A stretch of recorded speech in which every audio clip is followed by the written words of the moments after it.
Request करता हूं उज्जवल से, उज्जवल त्रिवेदी जी से कि यहां पर हमारे दोनों जजेस का वेलकम करें 92.7 बिग एफएम की ओर से। जय, आइए सर, आइए।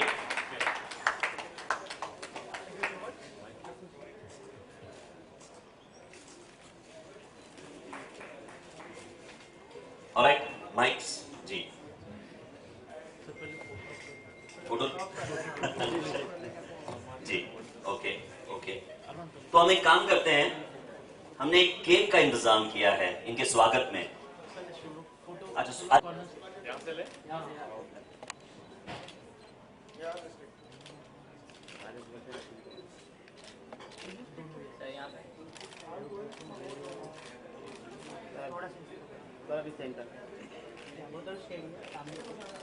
यहाँ पे क्या सेंटर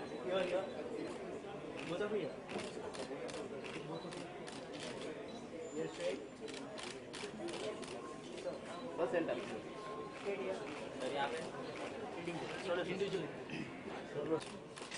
यहाँ पे सर, इधर क्या भैया होल्ड यहाँ पे सामने इस तरफ,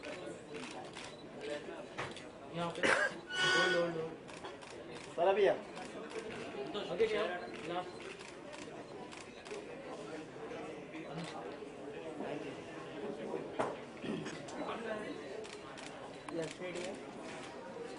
यहाँ पे होल्ड होल्ड सामने सामने यहाँ पे सर क्या सेंटर अमन सर यहाँ पे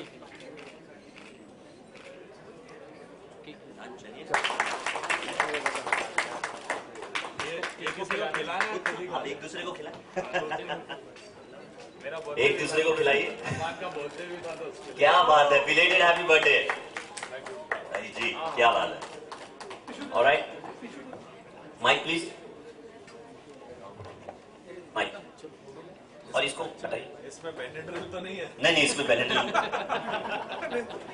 हाँ, डिपेंड करता है क्योंकि आप लोगों को गीली या सूखी, क्योंकि मेरे करियर को सिर्फ 2 इयर्स हुए और एट एन अर्ली स्टेज मुझे लगता है कि एक यंग एज पे मुझे एक अपॉर्चुनिटी मिली है टू बी अ जज, and it's a great feeling. And जितना we can find new talent and promote new talent through our films, our music, तो this is a great platform and I am happy and proud to be part of this. ऐसे ही एक show से आपने भी कहीं ना कहीं शुरुआत की थी। हाँ जी, मैंने उस एक्सपीरियंस के बारे में बताया। मैं एक्चुअली जब 10 साल का था, मैं सारेगामापा में मैंने भाग लिया था, और आज मुझे लगता है कि I am on the other side of the table, and थोड़ा सा वियर्ड भी लगता है, लेकिन I am feeling really awesome because we are promoting young talent, and मुझे लगता है कि इंडिया में यंग टैलेंट का ऊपर आना और उभरना बहुत इम्पोर्टेंट है, एंड ताकि वो बॉलीवुड में अपना एक नाम बनाए एंड हमारे देश का नाम आगे इंटरनेशनल में एक ग्लोबल एक्सपोजर लेके आए। तो आई थिंक ये बहुत ही अच्छा इनिशिएटिव है, and I am really proud कि मैं ये अपने भाई के साथ कर रहा हूँ। So I am really excited, looking forward to it. ये भी पहली बार हो रहा है कि दोनों भाई 4 में हो रहा है, ये बताना जरूरी है। सीजन 4 जी अब आप दोनों यहाँ पर हैं, बातें तो डेफिनेटली और भी है, बहुत सारी है जो हम आगे भी करने वाले हैं, लेकिन म्यूजिक के बिना बात अधूरी रह जाएगी। तो क्या सुनाएंगे आप? अमल एक गाना सुनाए, मैं एक गाना सुनाऊं? I think so. चूज कर लो पहले कौन सा सुनाना है। लो ठीक है। मेरा एक गाना आया था अजहर फिल्म से, बोल दो ना जरा, so I sing a few lines on that song. ये माइक थोड़ा सा कट रहा है, can we just sort this out?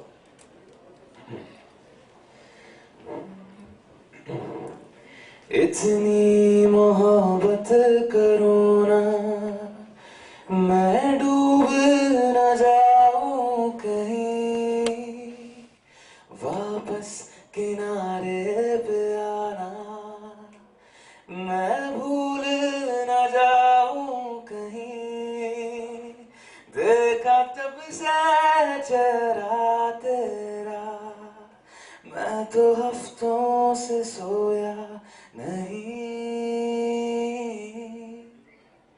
बोल दो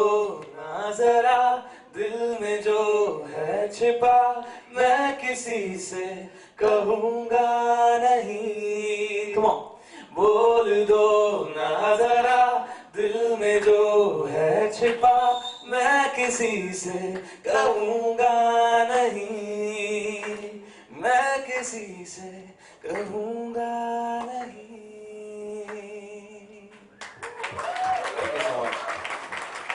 सोचिए ये बस शुरुआत है तो कितना और सबसे जरूरी है, सुर ताल तो जरूरी होता ही है कि आप दिल से गाए and you reach out to our hearts, because today like film music हो या नॉन फिल्म म्यूजिक हो, सबसे जरूरी बात यह है कि आपकी आवाज में एक वो बात हो जो सुन के लगे कि कौन है, मैं जानना चाहता हूँ किसकी आवाज है। तो जब तक आप वो नहीं कर सकते, I think then it's more tougher to you know reach out. It's important कि सुर और ताल के साथ आपकी एक यूनिकनेस हो आवाज में, और कहीं ना कहीं वो एक दिल को छूने वाली बात हो। So that is the most important for a singer, and बाकी टेक्निकली तो Armaan will explain what he wants.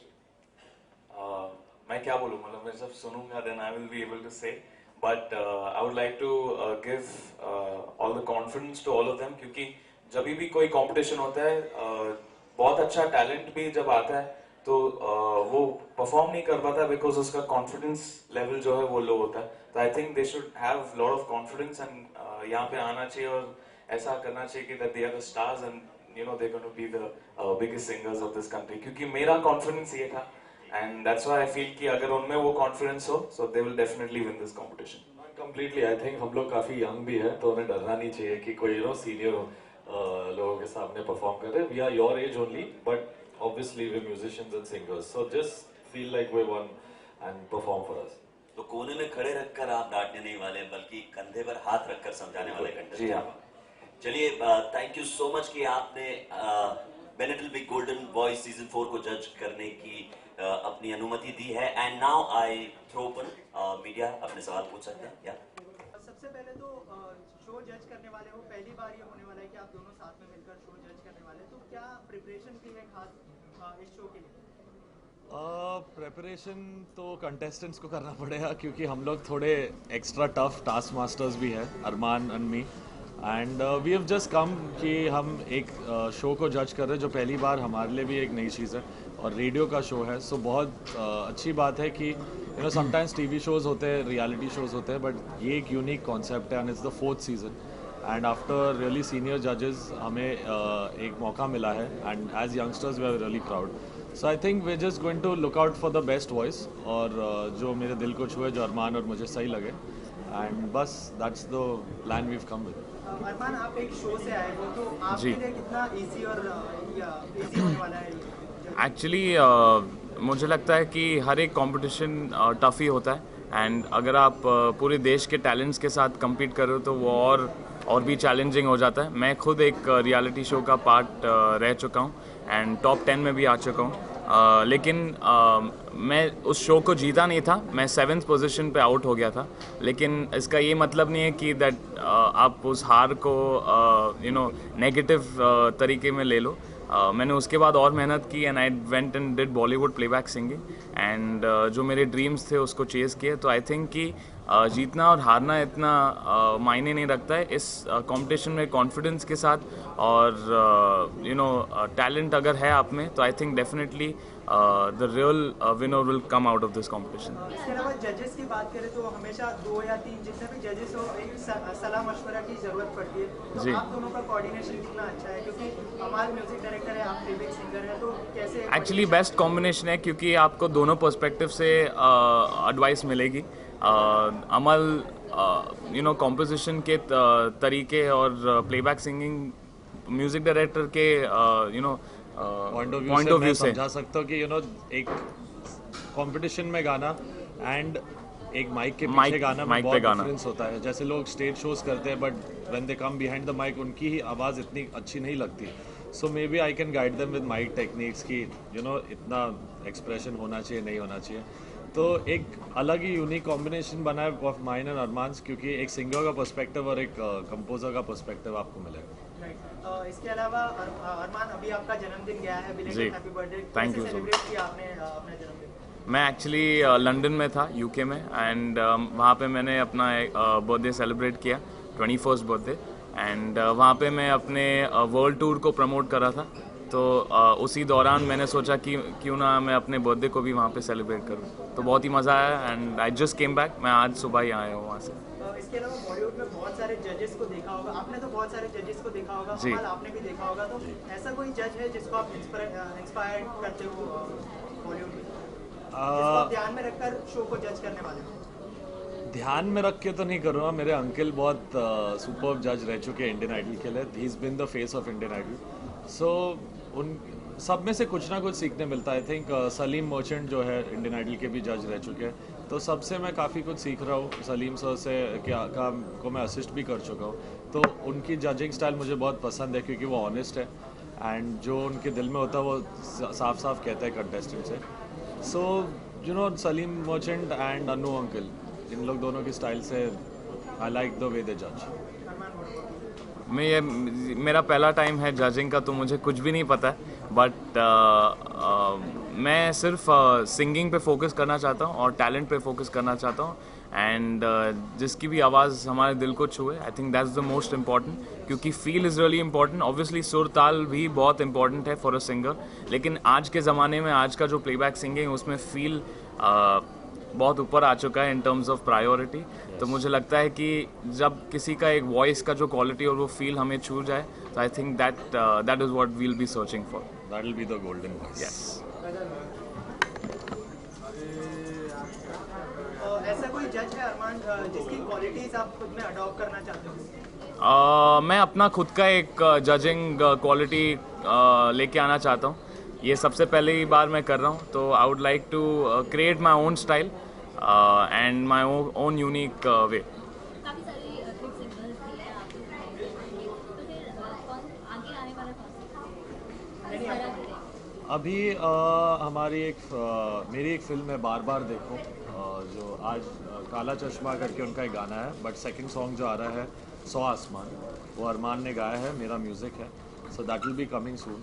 बस यूजुअली जितने भी गाने आप मैं रहूँ या ना रहूँ लो, बोल दो ना ज़रा सब तेरा, जब जिस बार मैंने और अरमान ने साथ में एक गाना किया जब मेरा म्यूज़िक है और इसने गाया है, वो आप लोग सब ने बहुत पसंद किया, बहुत प्यार दिया। So I think this song will also reach out and reach into your hearts. Kala Chashma की अगर 2 लाइन ऑडियंस के लिए हो जाए आप दोनों की आवाज़। सर काला चश्मा मेरा गाना नहीं है और मुझे आता नहीं है पंजाबी, तो मैं नहीं गा पाऊँगा, बट सुपर हिट गाना है बादशाह का, तो मैं चाहता हूँ कि आप यूट्यूब पे देखो, व्यूज़ बढ़ाओ, मुझसे मत गवाओ।